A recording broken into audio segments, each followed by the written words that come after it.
ছোট শহরের লাইব্রেরিতে প্রথম দেখা। দুজনেই একই বিয়ের দিকে হাত বাড়াতেই চোখে চোখ পড়ে।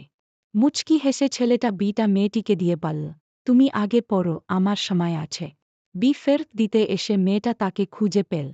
এবার ছেলেটা বলল, তোমার নামটা তো জানা হলো না। আলাপে আলাপে কেটে গেল অনেক বিকেল। তারা বুঝল অচেনা হয়েও একে অপরের খুব আপন লাগছে।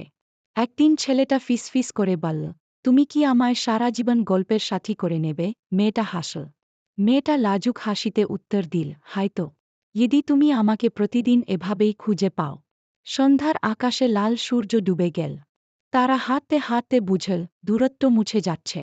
ছেলেটা মেয়েটির হাতে আলতো ছোঁয়া দিল। মেয়েটা কিছু বলল না, শুধু চোখ নামিয়ে রাখল। তাদের দেখা হতে লাগল নিয়মিত। প্রতিদিনের গল্প জমে উঠতে লাগল মনের পাতা।